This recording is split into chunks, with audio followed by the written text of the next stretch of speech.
네, 우리 교회가 지금 새로운 장로님, 권사님, 그리고 안수 집사님들을 선출하는 선거를 시작하게 됐습니다. 여러분, 나라도 그렇고요, 지방자치단체도 그렇고 또 선거로 일꾼을 세워야 하는 모든 기관들이 그렇습니다. 일꾼이라고 하는 것은 뽑히는 사람도 중요하겠지만 그러나 뽑는 분들 자체가 좋은 사람을 잘 뽑을 수 있도록 선거권을 잘 행사해야 합니다. 뽑히는 사람들은 항상 뽑는 사람들의 수준에서 뽑히는 거예요. 기권에서도 안 되고요, 인정에 이끌려서도 안 되고, 어떤 술수에 현혹돼서 넘어가서도 안 되고, 정말 필요한 직분자를 잘 세울 수 있도록 바르게 선거권을 행사하셔야 합니다. 그런 면에서 교회에서는 어떤 기준으로 사람을 선택해야 할지, 성경은 일꾼을 세울 때 어떤 기준을 제시하시는지 이 부분을 말씀드리려고 합니다. 오늘 성경의 말씀을 읽고 들으신 다음에 투표할 때 하나님의 말씀을 생각하시면서 성경의 기준을 생각하시면서 좋은 일꾼들을 잘 세울 수 있도록 힘써 주시기를 바랍니다. 여러분, 우리가 어떤 일을 하고자 하는 것에는 목적이 있을 것 아니겠어요? 배가 망망대해를 항해할 때도요, 목적지가 분명해야, 그래야 길을 잃지 않고 이제 그 항해를 무사히 마칠 수 있습니다. 우리가 자녀들에게 공부하라고 닥달을 참 많이 해요. 공부하라. 그런데 무조건 공부하라고 닥달만 하는 게 중요한 게 아니라 공부 왜 해야 하는지 공부할 목적을 심어주면 아이들이 공부를 좀 더 잘할 수 있는 동력을 줄 수가 있습니다. 돈을 버는 것도 막연히 많이 벌어야겠다 하는 생각보다는 분명한 이 소득의 목적을 갖고 일을 해야 지치지 않고 의미 있게 정당하게 소득을 올릴 수가 있습니다. 또 돈을 벌었으면 이 돈을 어떻게 써야 할까? 이 돈을 어떻게 써야 제대로 잘 쓰는 것인지 그 사용할 목적을 바르게 정하고 사용해야 돈이 함부로 낭비되지 않고 제대로 깔끔하게 쓸 수가 있습니다. 그런 것처럼 교회도요, 이 땅에서 존재하는 분명한 그 목적을 가지고 있습니다. 교회가 이 땅에 존재하는 이유는요, 우리가 덩치를 키워가지고 세상에서 무슨 정치적 영향력을 행사하기 위해서도 아니고요, 우리가 모인 김에 우리가 좀 친한 단체가 돼야겠다, 친목단체가 되기 위해서도 아니고, 우리가 많은 재정을 가지고 사회 사업을 하기 위해서 존재하는 것도 아닙니다. 교회가 필요에 따라서 세상에서 하는 일과 비슷한 일들을 하는 것처럼 보일 수도 있겠지만, 그렇다고 여러분 그것들이 교회가 존재하는 목적은 아닙니다. 그러면 교회는 왜 존재하느냐? 교회가 왜 존재하느냐? 교회는요, 하나님 나라가 이 땅에 오게 하는 일을 하기 위해서 존재하는 것입니다. 하나님의 나라가 완전하게 이 땅에 임할 때까지 교회는 하나님 나라의 모델로서 존재합니다. 그래서 교회는 하나님이 원하시는 일을 하고 또 불신자들에게는 하나님을 알리고 나타내는 일을 합니다. 복음을 전하고 이웃을 위해서 선한 일을 하고 교육을 하고 봉사를 하고 선교를 하고 친교를 하는 모든 일들이 각각 모양새는 달라도요, 교회가 하는 일들 속에는 근본적으로 하나님 나라를 확장하겠다고 하는 그 분명한 목적을 가지고 하는 것입니다. 이러한 하나님의 일을, 목적을 감당하기 위해서 교회 안에서는요, 필요에 따라서 사람을 세우지요. 그러니까 교회에서는 사람을 세우는 목적도 분명합니다. 여러분, 예수님은 3년 기간 동안 공생애를 보내셨는데 예수님께서 그 3년 동안 가장 큰 관심을 가지고 하신 일이 뭐냐면 이 땅에 하나님의 나라를 세워갈 제자들을 선택하시고 선택한 제자들을 훈련시키시고 그들을 사도로 파송하시는 일을 하셨습니다. 선택한 사람들과 함께 동거하고 동행하고 동역하시면서 예수 그리스도가 원하시는 일을 잘할 수 있는 방법론을 그 사도들에게 가르치신 거예요. 여러분, 예수님이 세우신 제자들의 면면을 보십시오. 예수님이 세우신 제자들의 기준은요, 세상적인 기준에서 세운 것이 아닙니다. 상식적으로 생각하면 세상에 좀 큰 권세를 가져서 한마디의 말로 사람들에게 영향력을 끼칠 수 있는 사람, 아니면 물질을 많이 갖고 있어서 사람들이 부러워하는 사람, 아니면 바리새인처럼 신실해서 종교적인 영향력이 큰 사람, 많이 배워서 좀 더 논리적인 설득으로 사람들을 감동시킬 수 있는 사람, 그런 사람들을 세우셨다면 아마 예수님이 일을 더 크게, 더 많이, 더 잘하실 수 있었을는지도 모르겠어요. 그러나 세상의 기대와 달리 여러분, 예수님이 세운 제자들을 보시면 참 볼품없는 사람들이잖아요. 권력이나 물질, 배움, 종교적 영향력, 이런 것하고는 별로 관계없는 사람들이 예수님 제자가 됐어요. 한마디로 오합지졸 같은 사람들이 예수님 제자들이 됐어요. 너무나도 평범한, 아니 너무 하층이어서 미처 평범하지도 못한 사람들이 예수님의 제자가 됐어요. 이 사람들을 모아놓고 보면요, 아무 일도 할 수 없을 것 같은 무능하거나 무기력한 사람들을 예수님은 제자로 고르셨어요. 어부였거나 성격 급해서 불같은 행동을 하거나 칼 차고 다니면서 과격한 행동을 하는 열심당원이거나 혹은 세리여가지고 백성들에게 원망이나 듣는 사람들이 예수님의 제자가 됐어요.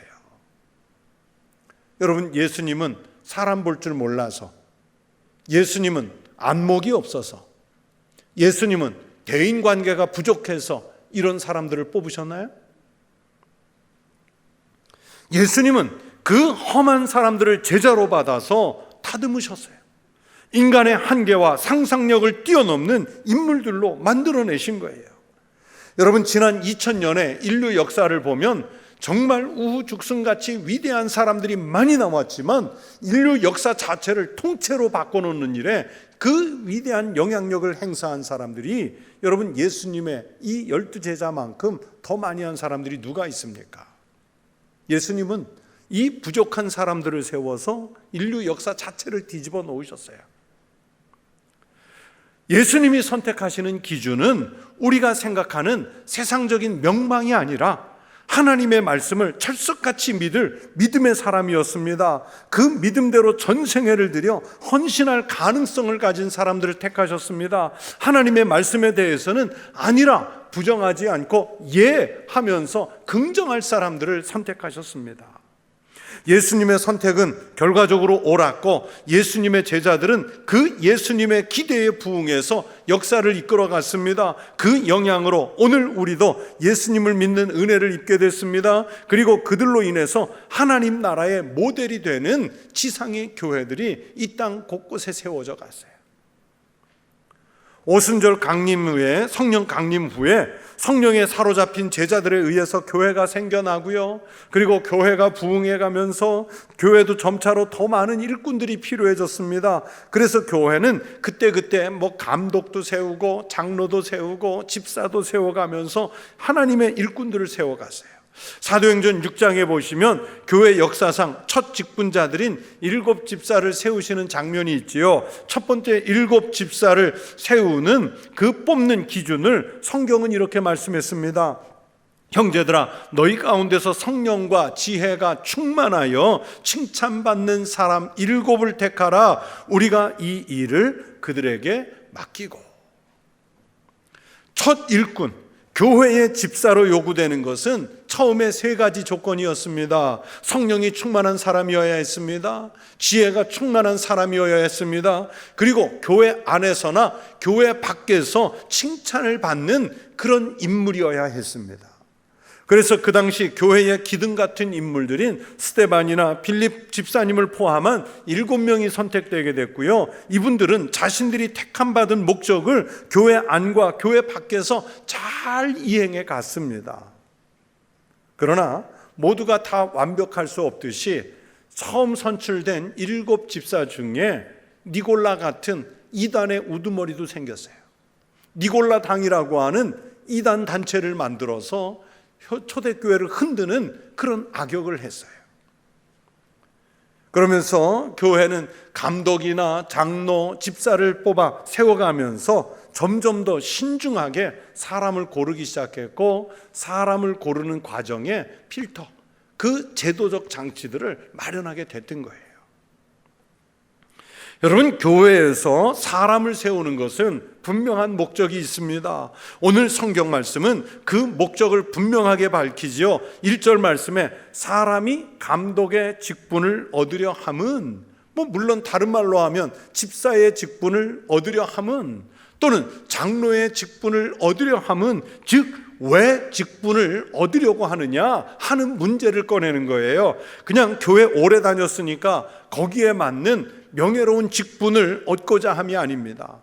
내가 세상에서 성공했으니까 교회 안에서도 거기에 맞는 지도자의 자리를 갖자고 하는 것도 아닙니다. 남들에게 내가 교회에서 이런 사람이요 하고 자기 신분 내세우려는 것도 아닙니다. 성경은 말씀하지요. 선한 일을 사모하는 것이라. 사람이 감독의 직분을 얻으려 함은 선한 일을 사모하는 것이라. 여러분, 교회 안에서 말하는 선한 일이란 것이 무엇일까요? 복음을 전하는 일입니다. 목회자를 돕는 일입니다. 어려운 이웃을 돌보는 일입니다. 힘겨운 사람들을 위로하고 격려하는 일입니다. 구제하기를 먼저 하는 일입니다. 험한 자리에 먼저 가서 봉사하는 일입니다. 선한 일은 모두에게 유익을 주는 일을 도모하는 것을 말합니다. 그런데 보세요.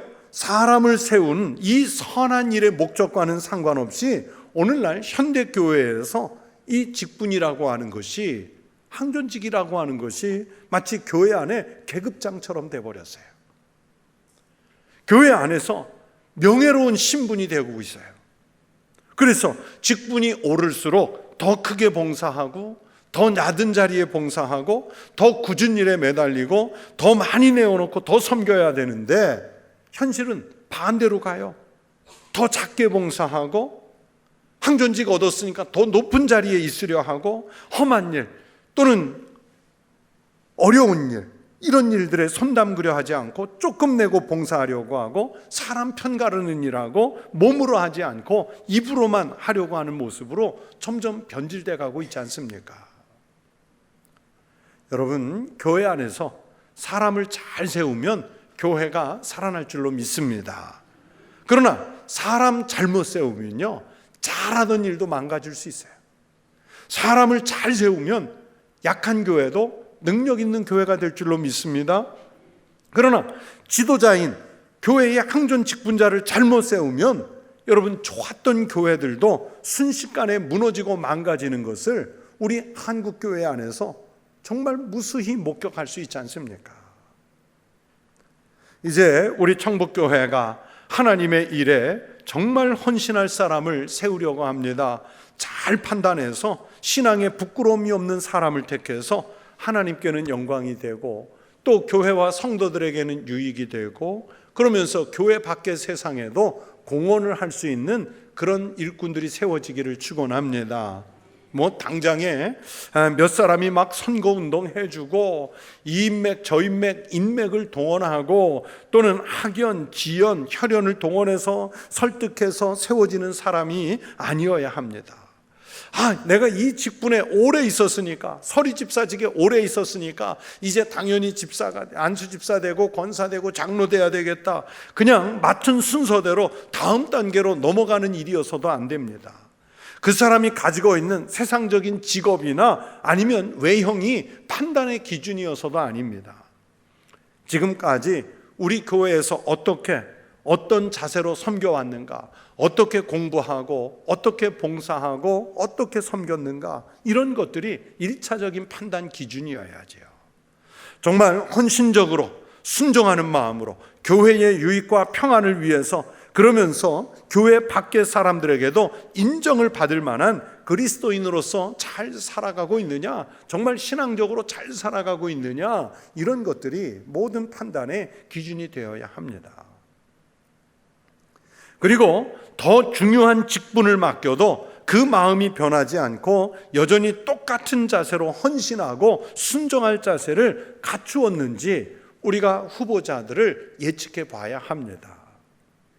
교회 안에서 듣는 많은 경우에 이런 이야기들이 있습니다. 뭐 예를 들어서 목회자다. 저분이 전도사 시절에는 참 좋은 사람 같는데 목사가 되더니 좀 그렇더라. 부목사 때는 그렇게 헌신적이고 성실하고 열심하고 겸손하더니 이제 담임 목사 되고 나니 교만해지더라. 어떤 교인은 서리 집사일 때는 교회에서 그렇게 충성하고 겸손하더니 권사가 되고 안수 집사 되고 장로가 되니 전혀 다른 사람 같더라. 딴 사람 같더라.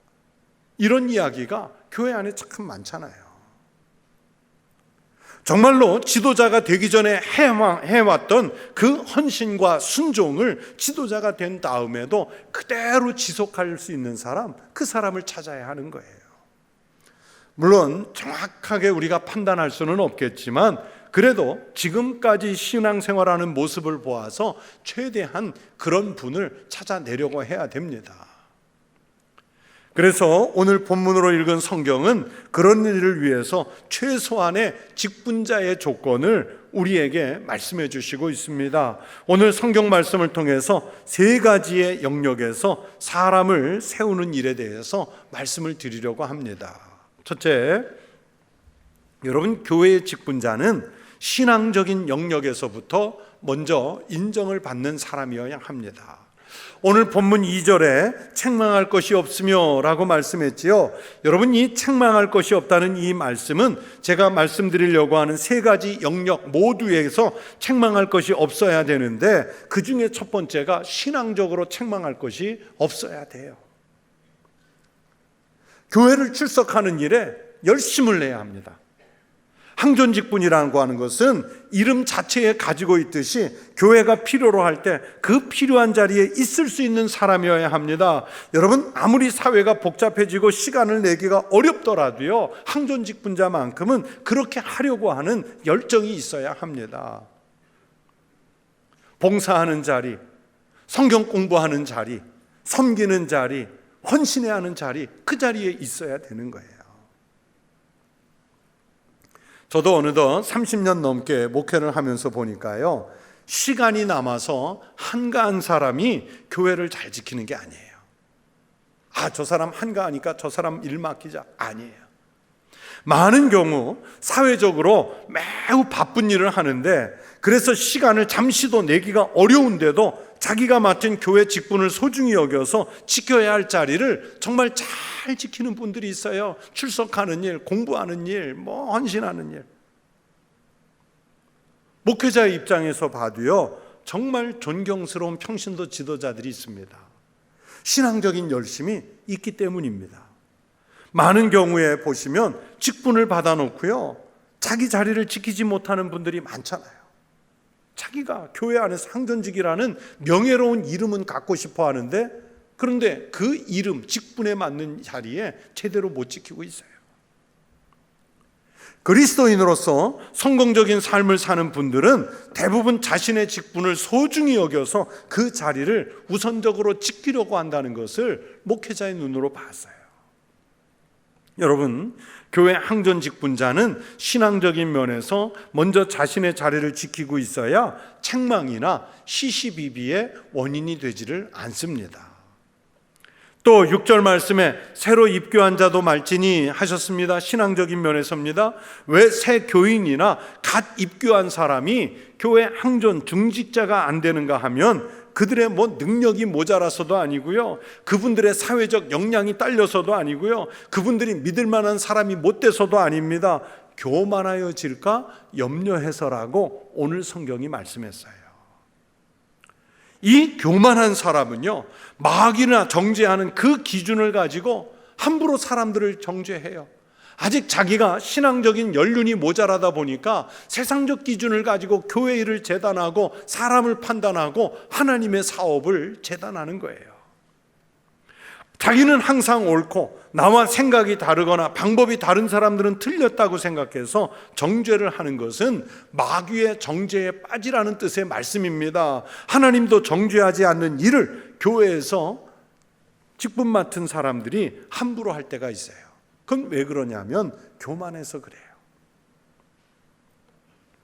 목회를 하다가 경험하는 일들인데, 예를 들면 목회자에게 찾아오거나 아니면 전화를 해가지고 목사님, 아무개 집사님, 아무개 권사님, 아무개 장로님 참 좋은 분입니다, 성실합니다, 열심입니다, 이렇게 칭찬하는 사람을 많이 보지를 못했어요. 그래서 제가 한 번은 다른 목사님들과의 모임에서 목사님들 교회에도 교인들이 목회자에게 교인 자신들을 칭찬하는 경우가 좀 있습니까? 그랬더니 거의 없다는 거예요. 거의 없대요. 비난하고 비방하고 그 사람은 이래서 안 됩니다, 저 사람은 저래서 안 됩니다, 그러면서 정죄는 많은데 칭찬은 없어요. 그러면 다른 사람이 와서 또 앞서 말한 그 사람도 안 된다고 또 비난을 해요. 서로 안 된다는 사람만 있어요. 그래서 그 안에서 안 된다고 하는 사람 다 빼고 나면요, 교회 안에 아무도 안 남아요. 일할 사람이 없어요. 그래도 초대교회 때 오늘 성경 말씀에 의하면 새로 입교한 사람들만 그랬나 봐요. 근데 지금은 새로 입교한 교인들만 그러는 게 아니라 오래 묵은 교인들도 그래요. 직분을 맡겨서 세우기 전에, 그래서 교만한 사람을 거르라는 뜻의 말씀입니다. 사람 판단하기를 좋아하는 사람을 세워서는 안 됩니다. 너무 우아하고 고고해서 굳은 일 하지 않으려고 하는 사람이 세워지면 교회가 피곤해집니다. 언제나 겸손하고 험한 일, 굳은 일 구별하지 않고 주님의 일이라면, 교회 일이라면 뛰어들어 달려들 용기를 가지고 세울 사람들을 우리가 기도하면서 찾아야 합니다. 또 8절에서 정중하고 일구이연하지 아니하고 9절에서는 깨끗한 양심에 믿음의 비밀을 가진 자라고 했죠. 여러분, 성품이 정중해서 그 성격이 신사적이어서 마음이 또 정결해야 하고, 그러나 그런 가운데서도 조용한 가운데 신앙적인 체험은 매우 강해서 품은 열정이 있고, 그 믿음의 비밀을 가졌다는 것은 예수 그리스도를 믿는 믿음 때문에 자신에게 확실하게 변화가 일어난 간증을 갖춘 사람이어야 한다는 뜻이에요. 이런 분들이, 이런 신앙적인 모습이 지도자로 합당하다는 것을 오늘 성경이 말씀하시는 거예요.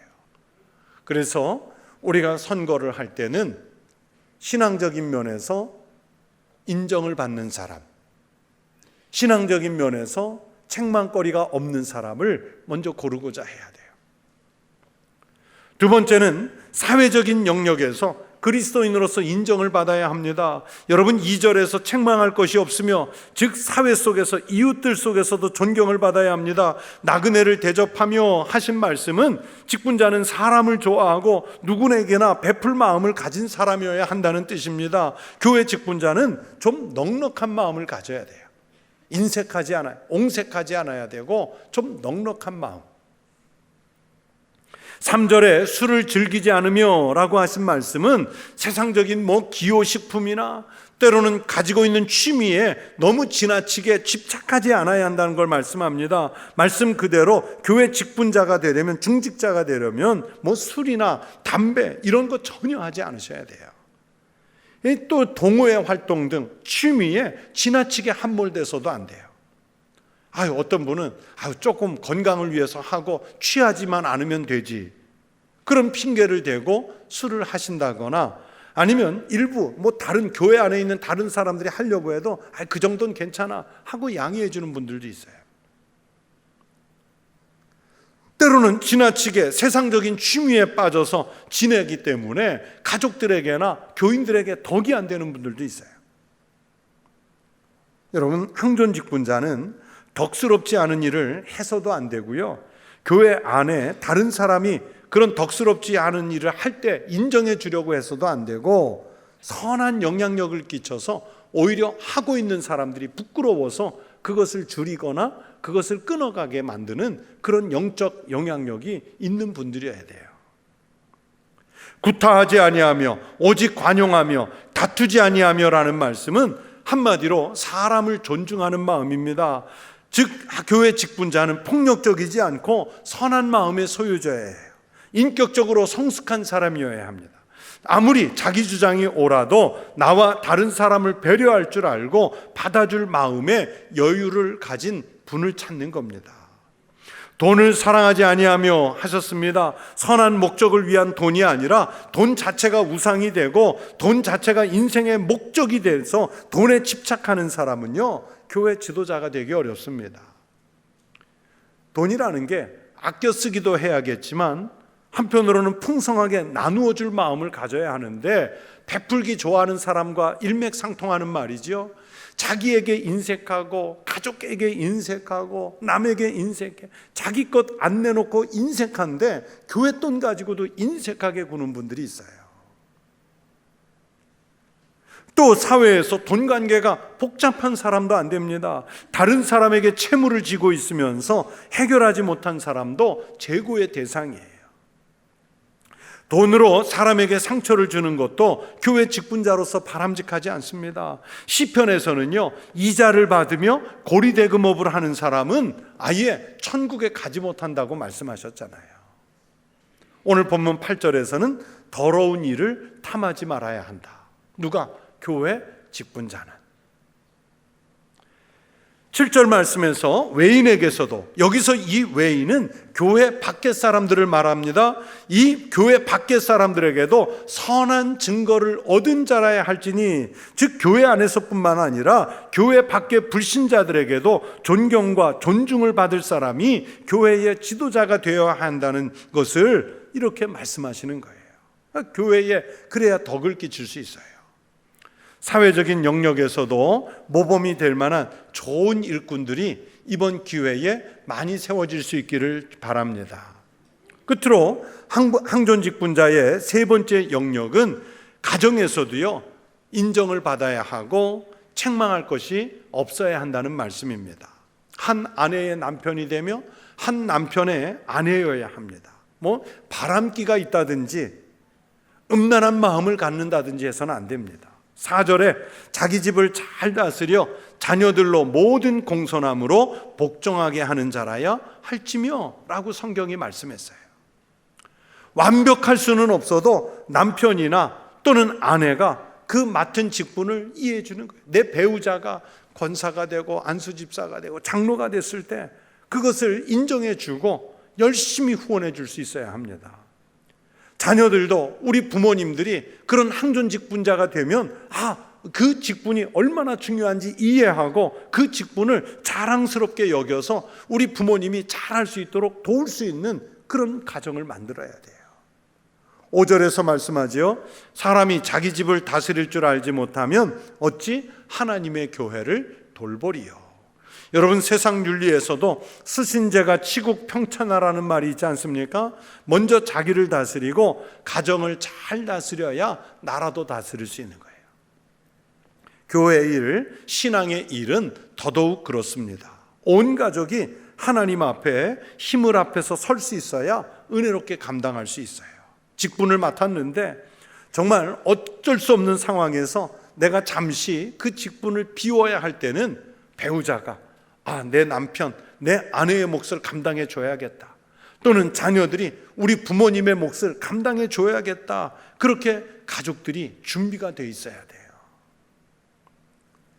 돼요. 목사님, 오늘 성경을 읽고 목사님 설교 말씀 듣다 보니까 이런 정도의 사람 찾으려면요, 우리 교회에서는 눈을 씻고 찾아도 찾을 수 없어요. 그런 완벽한 사람이 어디 있겠어요? 맞습니다. 어디 있겠어요? 그러나 우리가 그렇다고 해서 포기할 것이 아니라 성경에서 말씀하는 조건에 가까운 사람을 찾으려고 해야 하는 거예요. 그래서 제가 선거권자가 중요하다고 말씀드렸잖아요. 또 선택이 되는 분은 나의 그런 부족함을 인정해서 겸손하게 더욱더 예수 그리스도를 닮으려고 애를 쓰는 사람이어야 합니다. 10절에서 말씀하시기를 이에 이 사람들을 먼저 시험하여 보고 그 후에 책망할 것이 없으면 집사의 직분을 맡게 할 것이요. 그러니까 선택해서 훈련시켜가면서 지켜보고 감당할 만한 능력이 되면 그때 교회가 안수하고 세워가는 거예요. 그리고 본인도 선택은 됐지만 훈련을 받는 과정에 내가 훈련 받아 보니까 나는 아니다 싶으면 물러나기도 해야 되는 거예요. 그런데 요즘은요, 선택돼 놓고 당신은 훈련 양이 안 되니까 그만두셔 그러면은 아마 싸움 걸어올 거예요. 그러니까 요새는 할 수 없이 다 임직은 하는데 이 성경의 기준에서는 점점 멀어지고 있어요.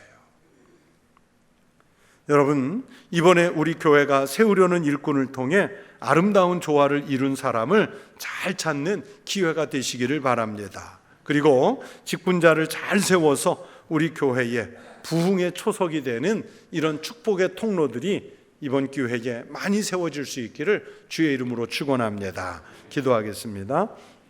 하나님 아버지, 감사합니다.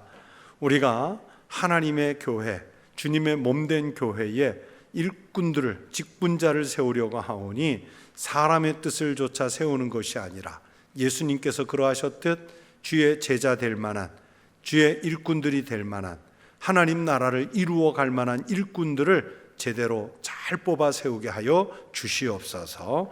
예수님 이름으로 기도하옵나이다. 아멘.